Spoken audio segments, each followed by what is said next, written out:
Limites e funções da parede abdominal. Bom, primeiramente, o abdômen ele é a parte do tronco entre o tórax e a pelve, com exceção posteriormente, onde a parede vai incluir as vértebras lombares e os discos intervertebrais. Ele é uma área dinâmica e flexível que abriga a maioria dos órgãos do sistema digestório e alguns do sistema genital e urinário. A contenção anterolateral dos órgãos abdominais e do seu conteúdo vai ser feita pelas paredes musculoaponeuróticas, superiormente pelo diafragma e inferiormente pelos músculos da pelve. As paredes anterolaterais, assim chamadas porque o limite entre a parede anterior e as paredes laterais é indefinido. Elas estão suspensas por dois anéis ósseos, que são superiormente a margem inferior do esqueleto torácico e inferiormente o cíngulo do membro inferior. Bom, esses dois são unidos pela coluna vertebral lombar semirrígida na parede posterior do abdômen. E essa interposição entre o tórax e a pelve, que são mais rígidos, permite que o abdômen envolva e proteja seu conteúdo, ao mesmo tempo que vai propiciar a flexibilidade para a respiração, postura e locomoção. A parede abdominal anterolateral recobre a superfície anterior e lateral do abdômen. Ela pode ser dividida em várias áreas topográficas que vão ser utilizadas para descrever a localização dos órgãos abdominais e da dor que é associada a eles. Nessa imagem aqui a gente consegue ver os 4 quadrantes, né, que vão ser divididos pelo plano transumbilical, horizontal e pelo mediano. E as 4 áreas resultantes serão o quadrante superior direito e inferior direito, superior esquerdo e inferior esquerdo. Além disso, a gente tem também 9 regiões abdominopélvicas. Elas vão ser divididas pelo plano subcostal superior, que vai passar abaixo da margem costal da 10ª costela, e pelo plano intertubercular, que vai conectar os tubérculos das cristas ilíacas. Verticalmente, eles vão ser divididos por 2 planos hemiclaviculares, que vão dividir cada clavícula ao meio e vão até a metade do caminho entre a sínfise púbica e a espinha ilíaca anterosuperior. Os 4 planos vão criar 9 regiões abdominais, como a gente consegue ver na figura aqui, que são o hipocôndrio direito e esquerdo, o epigástrico superiormente, os flancos direito e esquerdo, a região umbilical ao meio e as fossas ilíacas direita e esquerda e o hipogástrio inferiormente. Agora, entrando um pouco mais na função da parede abdominal, ela vai circundar a cavidade abdominal, como já foi dito, e ela vai funcionar como uma cobertura flexível que vai proteger os órgãos internos de danos e atuar também na estabilização e rotação do tronco e no aumento da pressão intraabdominal, que vai ocorrer na tosse, vômito e defecação, por exemplo. Superiormente, ela é limitada pelo processo xifoide e pelas margens costais, posteriormente pela coluna vertebral e inferiormente pelos ossos pélvicos e pelo ligamento inguinal. Ela também pode ser dividida em camadas, sendo essas da região mais superior para a mais profunda, a pele, a fáscia superficial, os músculos, a fáscia transversal, a gordura extraperitoneal e o peritônio. Agora, em relação aos músculos que formam a parede abdominal, na parede anterolateral a gente vai ter o músculo oblíquo externo do abdômen, o músculo oblíquo interno do abdômen, o transverso do abdômen, o reto abdominal e o músculo piramidal. Na parede posterior a gente vai ter o músculo psoas maior e o psoas menor, o músculo ilíaco e o músculo quadrado lombar.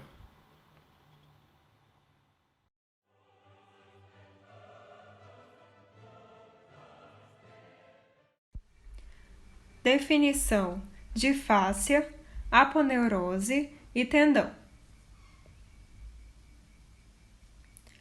A fáscia é uma camada de tecido conjuntivo organizado que reveste completamente o corpo, sob a tela subcutânea abaixo da pele. A fáscia tem como funções: dividir os músculos em grupos, os septos intermusculares, revestir músculos individualmente e feixes neurovasculares, a face de revestimento, situar-se entre as paredes musculoesqueléticas e as membranas serosas que revestem as cavidades do corpo, a face subserosa, e manter os tendões no lugar durante os movimentos articulares, os retináculos.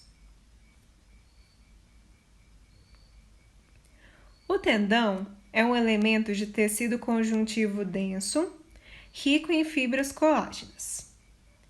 Ele possui o formato de cilindros ou fitas.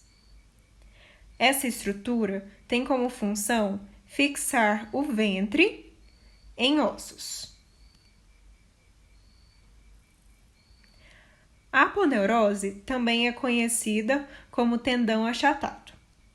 Ela é uma estrutura formada por tecido conjuntivo denso que possui aspecto morfológico de lâminas ou leques. A aponeurose tem como função envolver grupos musculares. Ambos, o tendão e a aponeurose, são esbranquiçados, brilhantes e muito resistentes.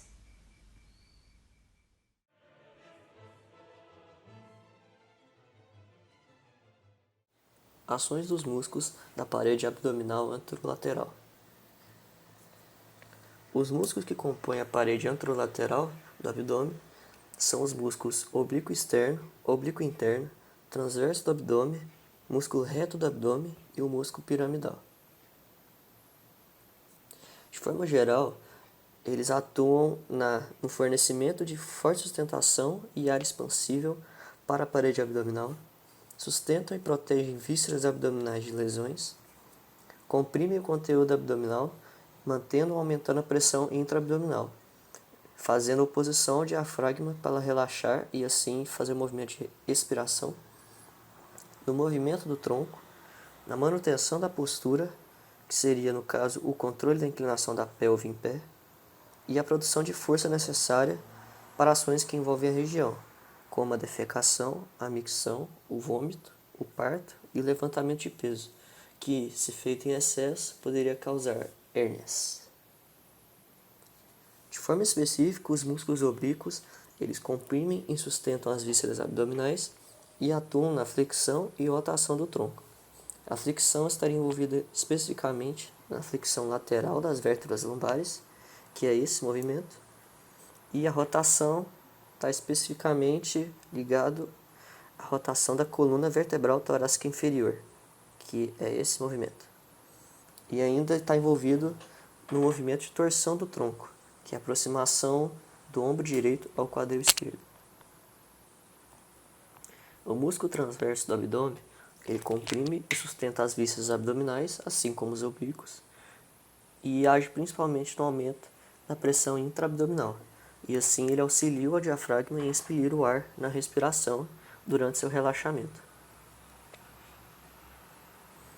O músculo reto do abdômen, ele atua na flexão do tronco, principalmente na região lombar e torácica da coluna, comprime as vísceras abdominais e estabiliza e controla o movimento da báscula da pelve, que é o movimento de antilordose, evitando a formação de hiperlordose.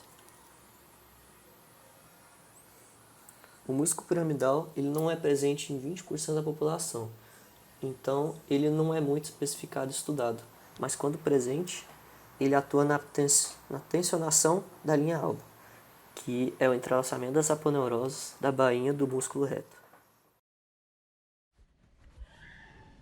Meu nome é Ana Beatriz Belo, eu sou da Sub 1 e eu vou falar sobre as ações dos músculos da parede abdominal posterior.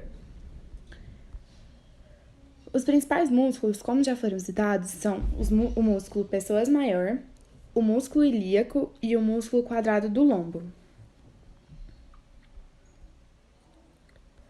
O músculo pessoa maior, ele tem origem nos processos transversos das vértebras lombares e tem inserção no trocânter menor do fêmur.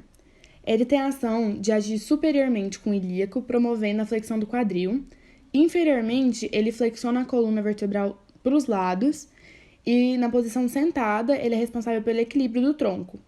Inferiormente, ele age junto com o ilíaco também, flexionando o tronco. O músculo ilíaco, ele tem origem nos 2/3 superiores da fossa ilíaca, asa do sacro e ligamentos sacroiliacos anteriores, e tem sua inserção no trocânter menor do fêmur e diáfase abaixo deste e no tendão do psoas maior. Ele tem ação junto com as pessoas, então ele também é responsável pela flexão do quadril e estabilização da articulação do quadril. O músculo quadrado do lombo tem a sua origem na metade medial da borda inferior da 12ª costela e pontas dos processos transversos lombares, e tem a sua inserção no ligamento ilho-lombar e lábio interno da crista ilíaca. Ele é responsável pela extensão e flexão lateral da coluna vertebral e a fixação da 12ª costela durante a inspiração. O diafragma também é considerado pelo Netter o músculo da parede abdominal posterior. Ele tem origem no processo linfóide, 6 cartilagens costais inferiores e vértebras L1 a L3, e tem a inserção convergendo no centro tendíneo. Ele tem a ação de puxar o centro tendíneo para baixo e para frente durante a inspiração.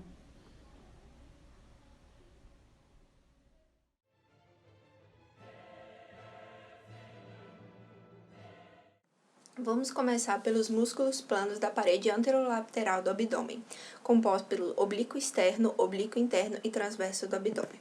Primeiro vamos falar sobre a divisão da parede abdominal. Indo da região mais superficial à região mais profunda, temos a pele, o panículo adiposo ou fáscia de Camper, a fáscia superficial, o músculo oblíquo externo, a fáscia intermediária, o músculo oblíquo interno, a fáscia profunda, o músculo transverso do abdômen, a fáscia parietal ao abdômen ou transversal, gordura extraperitoneal e peritônio parietal. Começando pelo músculo oblíquo externo do abdômen. A origem é das costelas 5 a 12, como identificados na imagem do arcabouço ósseo do abdômen.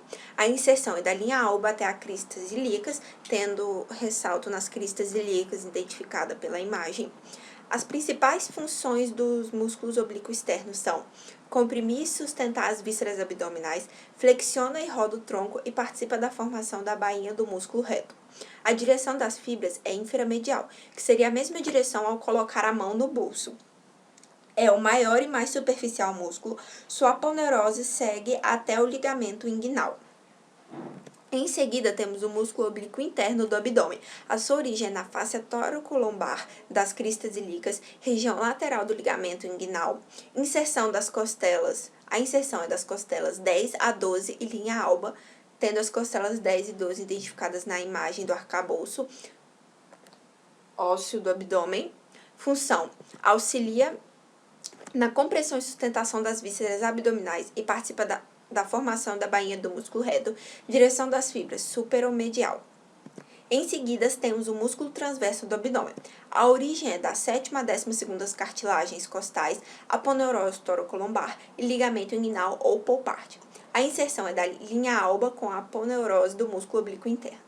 A função: comprimir e sustentar as vísceras abdominais e participar da formação da bainha do músculo reto.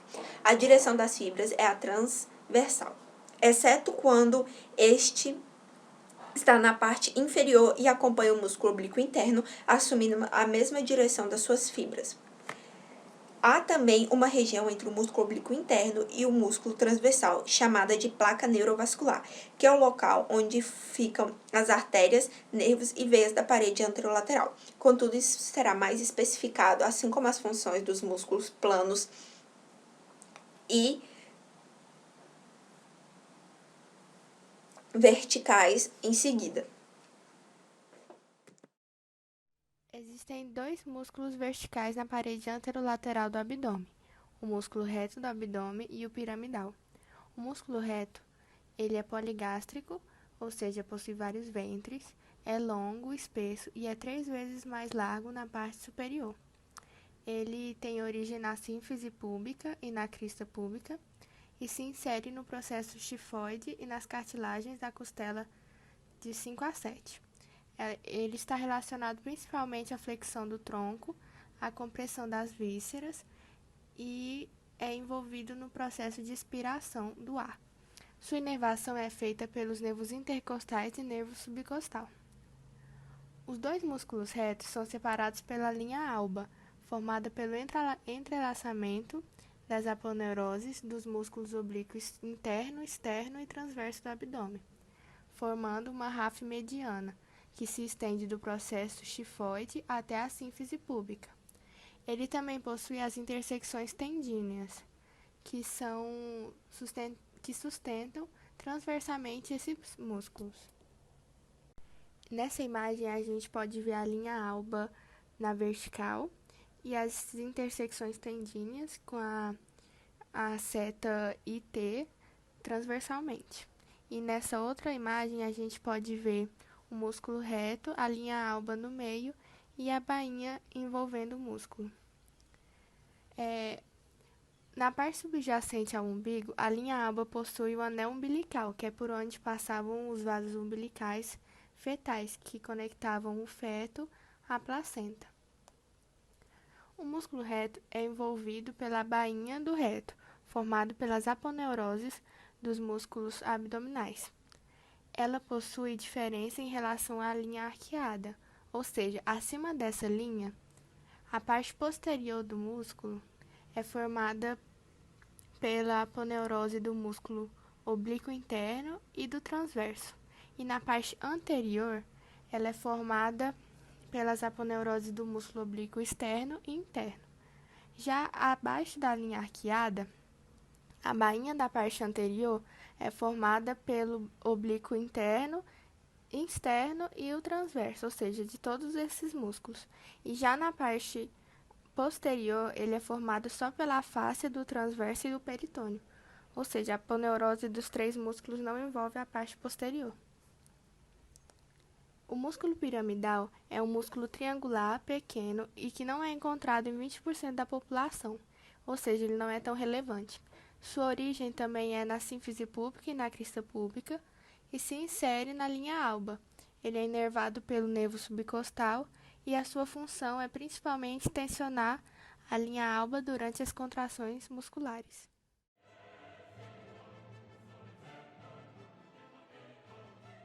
Nós temos 4 músculos principais na parede abdominal posterior. Em geral, eles estão localizados em volta das vértebras e são irrigados pelas artérias lombares que se originam da artéria aorta descendente. Um deles é o músculo psoas maior, que situa-se lateralmente à coluna vertebral lombar, acompanha a abertura superior da pelve, passa sobre o ligamento inguinal, anteriormente à articulação do quadril, e alcança a coxa. Ele origina-se dos discos intervertebrais, corpos e processos transversos de T12 a L5, e insere-se no trocânter menor do fêmur. Também é inervado pelo plexo lombar, que é formado dentro do próprio músculo psoas maior. Ele age inferiormente com o músculo ilíaco e flete a coxa. Age superiormente e flete a coluna vertebral lateralmente. É usado também para equilibrar o tronco e, na posição sentada, atua inferiormente com o músculo ilíaco para fletir o tronco. O músculo ilíaco origina-se na fossa ilíaca e na asa do sacro. Ele insere-se no trocânter menor do fêmur e é inervado pelo nervo femoral, que vai de L2 a L4. Ele, com o músculo psoas maior, se unem para inserir, por meio de um tendão comum, no trocânter menor do fêmur, como o músculo iliopsoas, que é o mais potente flexor da coxa. O músculo ilíaco também atua na estabilização da articulação do quadril.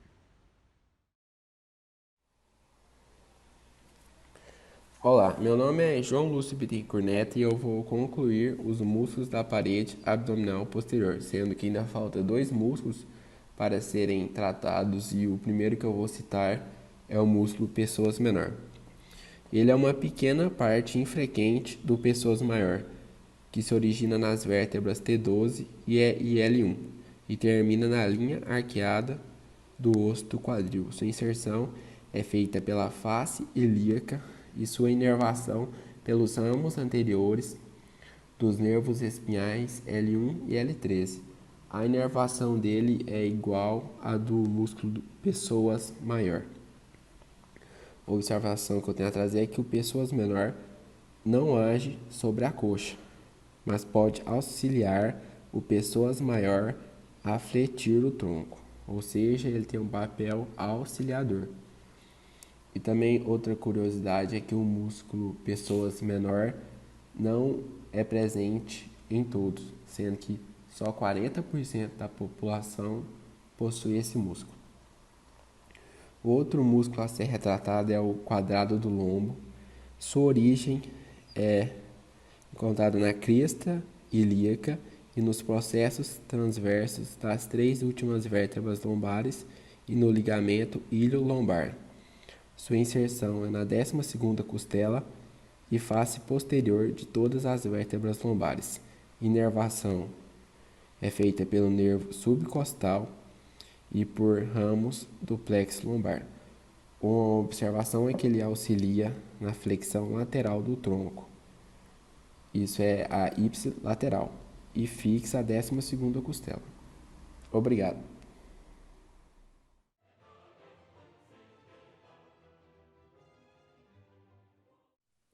Bom, iniciando em relação à inervação da parede abdominal, aqui eu trouxe uma figura que exemplifica um pouco em relação aos níveis corporais que ali os nervos estão presentes. Falando um pouco sobre os nervos tóraco-abdominais, eles partem dos espaços intercostais em direção ínfero-anterior e seguem no plano neurovascular entre os músculos oblíquo interno e transverso do abdômen, suprindo assim pele e músculos do abdômen.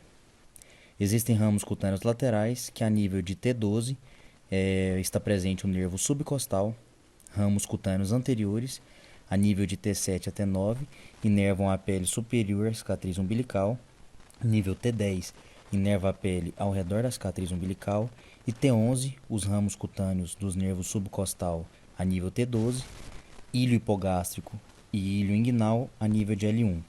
Eles vão inervar a parede inferior à cicatriz umbilical. O plexo lombar, a nível L2 a L4, inerva a parede posterior. No trajeto pela parede anterolateral do abdômen, os nervos tóraco-abdominal, subcostal e ilho hipogástrico se comunicam entre si.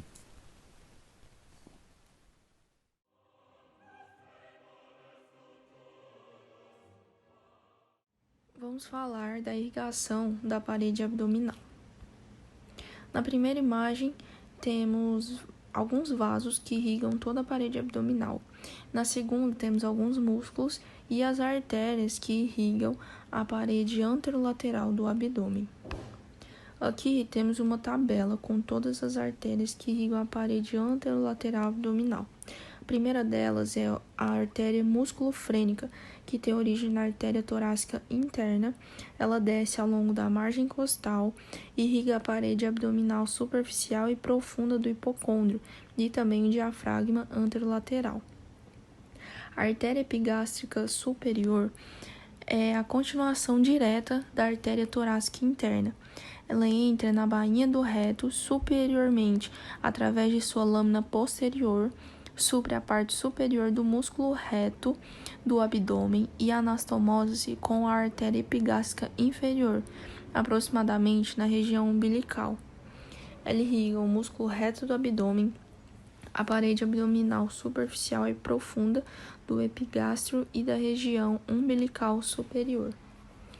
As 10ª e 11ª artérias intercostais posteriores e a artéria subcostal têm origem na aorta. Essas artérias continuam além das costelas para descerem na parede abdominal, entre os músculos oblíquo interno e transverso do abdômen. Elas irrigam a parede abdominal superficial e profunda da região lateral. Já a artéria epigástrica inferior origina-se na artéria ilíaca externa, imediatamente superior ao ligamento inguinal. Segue superiormente na face transversal para entrar na bainha do reto abaixo da linha arqueada. Entra na parte inferior do músculo reto do abdômen e anastomose-se com a artéria epigástrica superior. Ela irriga o músculo reto do abdômen, a parede abdominal profunda nas regiões púbica e umbilical inferior. A artéria circunflexa ilíaca profunda também tem origem na artéria ilíaca externa. Ela segue na face profunda da parede anterior do abdômen, paralela ao ligamento inguinal. Irriga os músculos ilíaco e a parede abdominal profunda na região inguinal e a fossa ilíaca. A artéria circunflexa ilíaca superficial tem origem na artéria femoral. Ela segue na tela subcutânea ao longo do ligamento inguinal, irriga a parede superficial do abdômen na região inguinal e na face anterior adjacente da coxa. A artéria epigástrica superficial também tem origem na artéria femoral e ela segue na tela subcutânea em direção ao umbigo. Irriga a parede superficial do abdômen nas regiões púbica e umbilical e inferior.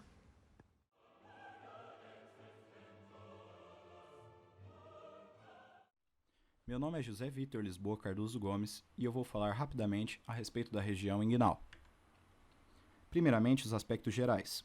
Região inguinal é uma importante área sob os pontos de vista anatômico e clínico. Anatomicamente, porque é uma região onde as estruturas entram e saem da cavidade abdominal, e clinicamente, porque as vias de saída e entrada são possíveis locais de herniação. Vale ressaltar que a região inguinal é uma das regiões corpóreas mais difíceis de serem descritas anatomicamente, e sobre o qual há mais controvérsias existem quando se comparam textos diferentes.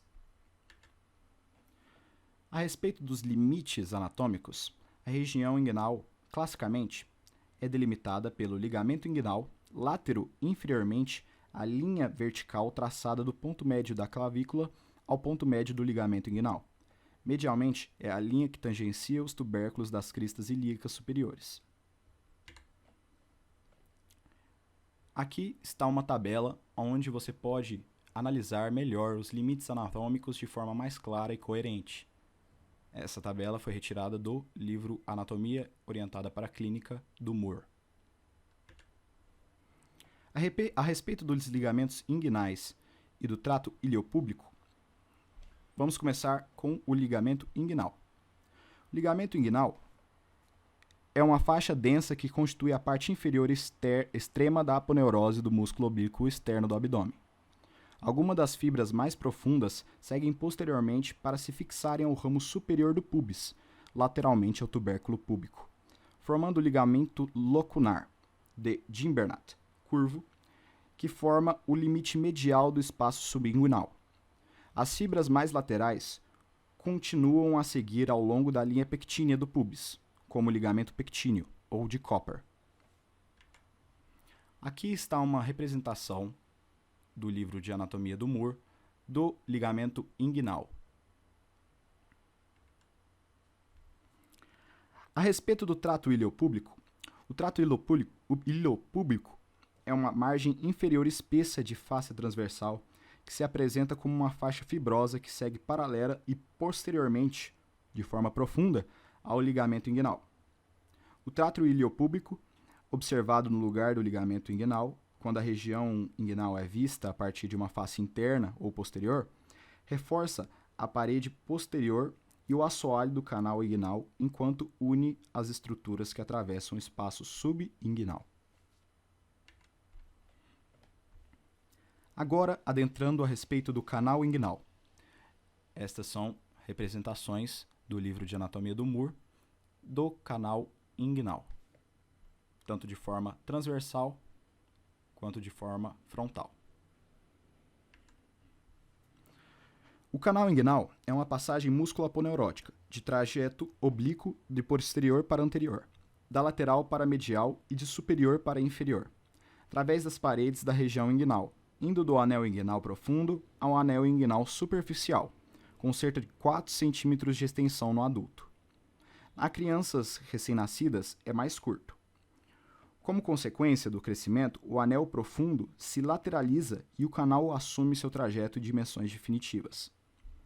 Vale ressaltar que a parede anterior é a aponeurose da inserção do músculo oblíquo externo. A parede posterior é a face transversal, reforçada lateralmente pelo ligamento interfeolar e medialmente pelo tendão conjunto, deixando uma região intermédia na qual só a face transversal constitui a parede posterior. Esta área potencialmente fraca é dominada de trígono herniogêneo, e seus limites são o ligamento iliopúbico ou a borda profunda do ligamento inguinal, inferiormente, medialmente, o tendão conjunto e lateralmente o ligamento interfeolar, que corresponde no plano da face transversal ao trajeto dos vasos epigástricos inferiores no tecido extraperitoneal. Derivando daí o fato de alguns autores citarem os vasos epigástricos inferiores como limite lateral do trígono ergonogêneo. Além disso, a parede inferior, ou assoalho, é formada pela calha do ligamento inguinal e pelo ligamento lacunar. Já a parede superior, ou teto, é formada pelas bordas árqueas do músculo oblíquo interno e do músculo transverso do abdômen. A respeito do canal inguinal, existem mecanismos de proteção. O canal inguinal é uma região potencialmente fraca na porção inferior da parede anterior do abdômen. Diversos mecanismos existem para reduzir essa fraqueza e podem ser divididos em mecanismos passivos e ativos. Os mecanismos passivos são a não sobreposição dos anéis inguinais, que não só ocorre no recém-nascido, onde o canal inguinal tem trajeto posterior-anterior retilíneo, com a sobreposição dos anéis inguinais. Além de a presença de tendão conjunto reforçando a porção medial da parede posterior. Quando da ocorrência de grande aumento de pressão abdominal, como da defecação, o indivíduo tende naturalmente a adotar uma posição de proteção, na qual as articulações coxofemorais são refletidas e as faces anteriores das coxas trazidas de encontro à parede abdominal. Ou seja, a posição de cócoras é um mecanismo de proteção da região inguinal. Além disso, entre os mecanismos passivos, tem o vértice do anel inguinal superficial, que é reforçado por fibras dispostas em ângulo reto, como as das aponeuroses do músculo oblíquo externo. As fibras intercrurais, que evitam o esgarçamento e, consequentemente, a ampliação do anel superficial. E, por último, os mecanismos de proteção ativos. Embora úteis, os mecanismos passíveis perdem importância diante dos mecanismos ativos. O principal mecanismo ativo de proteção do canal inguinal é a contração dos músculos anterolaterais do abdômen durante os esforços que aumentam a pressão abdominal. As fibras árqueas inferiores do oblíquo interno e do transverso se retificam pela contração, abaixando-se em direção ao ligamento inguinal e comprimindo o conteúdo do canal, o que fica virtualmente fechado. Além disso, pelo menos nos casos em que o ligamento interfeolar possui fibras musculares, ele pode agir como um obstrutor do anel profundo, constituindo assim outro mecanismo ativo. Bem, finalizamos assim os aspectos gerais da região inguinal e passamos adiante a respeito da formação da região inguinal e das diferenças da região inguinal masculina para a feminina. Muito obrigado. Eu vou falar sobre a formação do canal inguinal no ser humano, né? E ressaltar as diferenças entre o sexo masculino e feminino, porque o conteúdo desse canal varia dependendo do gênero. Nos homens, você vai encontrar o cordão espermático, e nas mulheres você vai encontrar o ligamento redondo do útero. Mas existem também estruturas que são comuns aos dois sexos, que são os vasos sanguíneos e linfáticos e o nervo ilioinguinal. Esse você vai encontrar nos dois gêneros. Falar sobre a formação do canal inguinal no homem, né? O canal inguinal do homem, ele é maior, mais proeminente do que o da mulher, e ele é esse aí visto na figura. Ele vai ser responsável pela transição do cordão espermático, ou seja, que vai levar o testículo até a bolsa escrotal. O cordão espermático é uma estrutura formada pelo epidídimo e os tecidos que o circulam, que correm desde o abdômen até o testículo. Então vai levar o testículo da região posterior do abdômen, que é onde ele se encontra inicialmente, para a região da bolsa escrotal. Vai ser responsável por essa transição. A formação dele, ou seja, no desenvolvimento embrionário, ela vai ser vista em 3 fases, que são as vistas aí nas imagens. A primeira imagem remete à 7ª semana do desenvolvimento, que é quando o testículo está fixado na parede posterior do abdômen, próximo à região dos rins. Ou seja, ele não está na região que ele está no indivíduo adulto, então ele tem que descer para a bolsa escrotal. Por volta de 28 semanas, no 7º mês, a formação do processo vaginal, que é uma evaginação do peritônio, que vai ser responsável por transportar o testículo do abdômen para a bolsa escrotal. E passando, né, pelo canal inguinal, mas vai passar posteriormente pelo processo vaginal, não vai atravessar o processo vaginal, ele passa de maneira posterior e não atravessa ele. No recém-nascido, no 9º mês, né, o processo vaginal vai ser, em sua maioria, vai ser obliterado, ou seja, vai ser desfeito, mas a parte que vai permanecer vai formar a túnica vaginal do testículo, que vai revestir o testículo parcialmente, que é o que você está vendo na terceira imagem. Agora, a formação do canal inguinal na mulher, ela se diferencia porque o ovário não vai passar pelo canal inguinal. Aos 2 meses de desenvolvimento, o ovário dos primordiais também se localizam na parede dorsal do abdômen, ou seja, eles também não estão na sua região, na região que eles estão nos indivíduos adultos, né?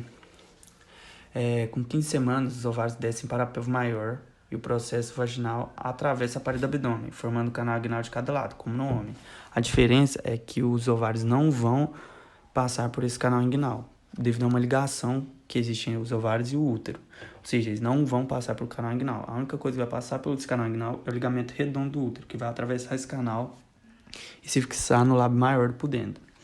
No feto maduro, o processo vaginal vai se degenerar e a única coisa que vai sobrar é o ligamento redondo que persiste e atravessa o canal inguinal. Ou seja, ele vai atravessar o canal inguinal e vai continuar lá, não vai ser desfeito, como o processo vaginal, que é o que você está vendo na sequência das imagens. Cada uma, respectivamente, é um desses períodos. Agora eu vou falar das hérnias inguinais, que hérnias, no geral, são protusões que ocorrem em diferentes regiões do corpo.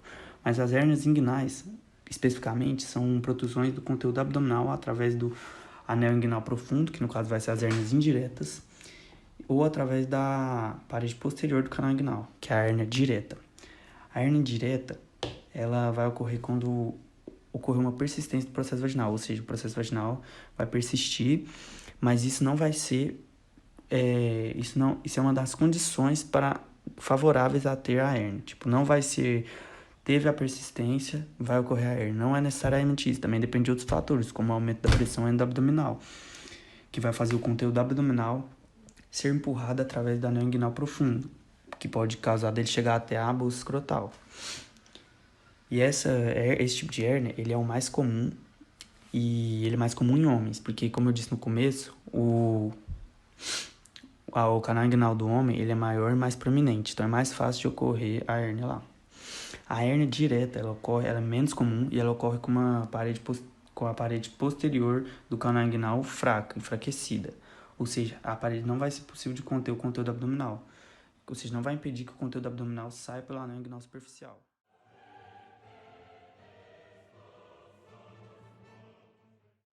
Enfermidades da parede abdominal. Arthur Reis Assis, turma 29, subturma 1.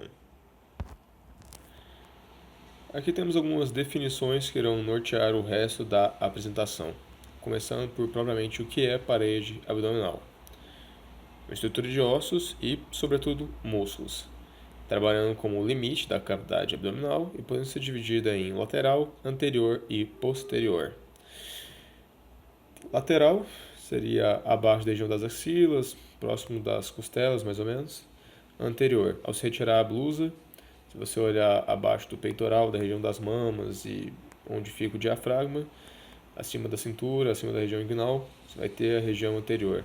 Posterior seria a parte inferior das costas. Já enfermidades é qualquer desequilíbrio da homeostase ou lesão de uma estrutura. Homeostase, vale citar, é o equilíbrio dinâmico do corpo. Então, uma série de reações constantemente acontecendo para manter o organismo em circunstâncias ideais à vida. Cá temos duas imagens para facilitar o entendimento. A primeira, à esquerda, é a visão anterior. Aproximando-a, é possível ver, grafado em verde, a vista anterior, frontal, da parede abdominal. Correndo para o lado, tem-se a vista transversal da parede abdominal. Aqui em cima, onde o cursor vai apontar, tem-se o músculo reto abdominal, aqui você tem a região lateral e aqui atrás a região posterior. Principais problemas foram elencados. Eles são protuberância do abdômen, hérnias abdominais, lesões dos nervos da parede anterolateral do abdômen e abscesso no pessoas, sendo que os dois últimos serão abordados por um outro colega a seguir, e não nessa apresentação. Aliás, não nessa parte da apresentação. Protuberância do abdômen. É mais comum em lactantes e crianças pequenas, em razão da quantidade de ar no TGI, que é maior do que a média. Sendo que as protuberâncias geralmente são causadas por excesso de alimento, líquido na cavidade, gordura, fezes, flato, no caso gases acumulados, e feto, se você pensar na circunstância de uma mulher grávida. A eversão do umbigo, então, deslocamento dele para uma posição estranha à sua original, pode ser um sinal do aumento da pressão intraabdominal, geralmente causado por ascite, acúmulo anormal do líquido seroso na cavidade peritoneal ou uma grande massa. Tumor, feto, aumento de um órgão como o fígado. Eis que, tanto o tumor quanto o aumento de um órgão, sendo que o termo correto para esse é organomegalia, mega, grande, também causando um aumento do abdômen, e é importante ressaltar, pois podem indicar algum problema sério. Quanto às hérnias, trata-se do deslocamento de estrutura do seu local original passando por um orifício. E elas são normalmente, embora existam outras classificações, classificadas segundo a região em que aparecem, podendo ser epigástricas, inguinal direta e indireta, femoral e umbilical. As hérnias umbilicais, vale citar, são mais comuns em neonatos devido à fraqueza da parede na região do anel umbilical, então em volta do popularmente umbigo, popularmente conhecido umbigo. Hérnias incisionais se formam próximas a uma incisão cirúrgica anterior. Importante mencionar essa observação. E cá temos algumas imagens. Hérnias distribuídas onde podem aparecer, a fim de fundamentar a classificação anterior, como, e o cursor vai indicar, hérnia epigástrica, umbilical, incisional, hérnia de Spiegel, isso aqui é uma classificação diferente, hérnia femoral e inguinal. Correndo para o lado, tem-se uma imagem atravessada, imagem vista em várias camadas de uma hérnia. Aqui é a cavidade pela qual ela atravessa. Por fim, as fontes. O consagrado Guia de Anatomia Orientada para a Clínica, MOR, 7ª edição, e a plataforma KinHub, o link para pesquisa, que auxilia bastante no estudo de anatomia. Conclui-se então a apresentação. Enfermidades da parede abdominal. Eduardo Neto Silva, turma 29, sub 1. A primeira enfermidade é a lesão dos nervos da parede anterolateral do abdômen. Esses nervos eles estão suscetíveis à lesão em incisões cirúrgicas ou traumatismo em qualquer nível da parede abdominal. A lesão aos nervos da parede anterolateral do abdômen pode causar enfraquecimento dos músculos dessa região. E a causa mais comum da lesão desses nervos é cirúrgica. A segunda enfermidade é o abscesso do músculo psoas, que é um achado patológico infrequente e pode ocorrer como estudo primário por infecção por Pseudomonas aeruginosa ou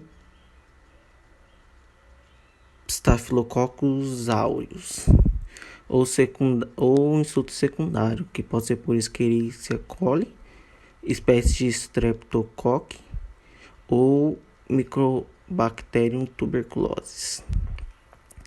Os pacientes podem ser afebris ou sentir dor no flanco e abdômen, além de também poderem apresentar plexopatias lombares, dependendo do grau da inflamação do músculo e do plexo lombar adjacente. Eles também podem experimentar outros sintomas inespecíficos, como perda de peso, náusea e mal-estar. E o tratamento desse abscesso pode ser, ou é normalmente, a drenagem cirúrgica juntamente com a terapia antimicrobiana adequada. As fontes dessa pesquisa foram Anatomia Orientada para a Clínica do Moore, 7ª edição, e esse link do kenhub.com, que fala da anatomia da parede abdominal.